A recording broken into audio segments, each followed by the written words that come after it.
We are looking at chapter 12 of our text, which deals with persuasion. The last section we looked at dealt with the elements of persuasion, and we didn't get to argument fallacies. Argument fallacies constitute most of chapters 13 and 14, so we'll get to more of that. So the section here in this chapter is largely an overview of some specific fallacies. So let's get right into it. Ad hominem, or attacking the person, is the first type of fallacy. And this occurs when you attack the speaker and their morality, who they are as a person, rather than trying to dismantle their ideas. A red herring occurs when a speaker attempts to divert the attention of the audience to something else, away from the matter at hand. So a child might be told to take your shoes off the table, and he or she might respond with, well, these are boots, not shoes.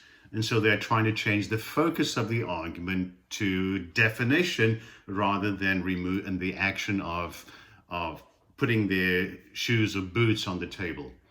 A hasty generalization is a fallacy when the speaker draws a conclusion from too few examples or evidence, or an unrepresentative sample. So 2 out of 3 doctors, or if I said smoking causes lung cancer, and I only have 2 individuals in my sample size, it's a hasty generalization.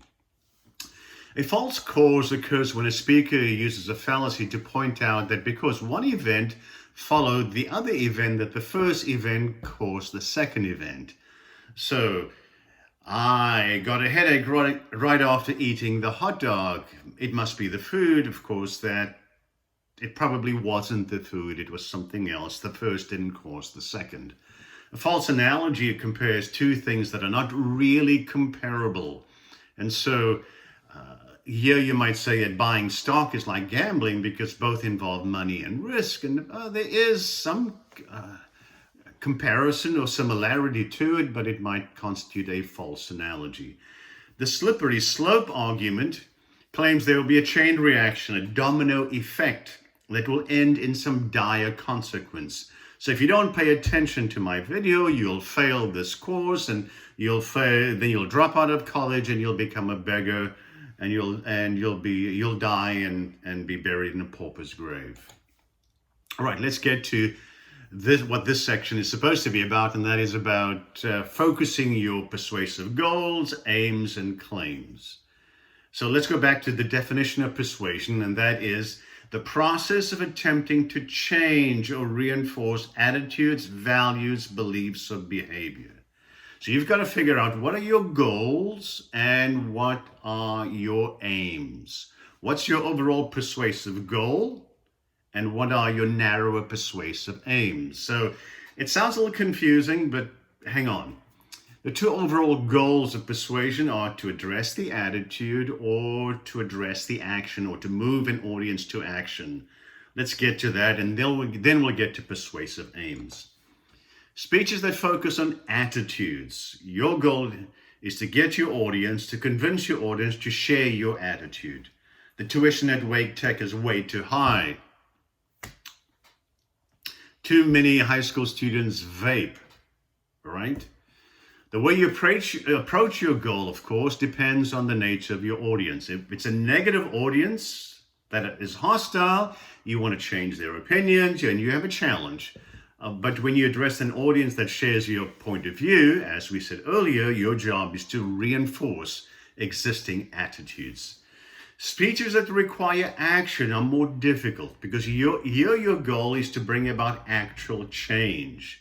So you may ask your listeners to sign a petition, to make a purchase, to attend a rally, to stop smoking, to start vaping. The effectiveness of your message now is defined by the action your audience takes. If they take the action that you specify, then your speech has been successful. Motivating your audience to act is more difficult than changing their attitude because it requires attention to, or establishing the connection between attitudes and behavior, and using emotion to change their behavior. Persuasive aims are a little bit different. They are narrower.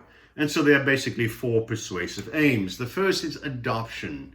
This is when you want your audience to start doing something. And so you're appealing to 40-year-old women and you urge every woman over the age of 40 to get a regular mammogram. The persuasive aim of continuance, the second one, is when your listeners are already doing the thing you want them to do. So you want to maintain their commitment to a smoke-free environment, to never pick up vaping. So continue what you already are doing. Speeches that urge continuance are necessary, especially when there is attempts and counter-persuasion or pressure to change. The third one is discontinuance, and that is where you attempt to persuade your audience to stop doing something, stop smoking, stop vaping. All right? And then deterrence, your goal is to convince your audience not to start something. And so you might reach out to a group of seventh graders, and your goal is to convince them never to take up vaping. So speeches that focus on deterrence respond to problems that can be avoided. Now, in the next segment, we'll look at types of persuasive claims.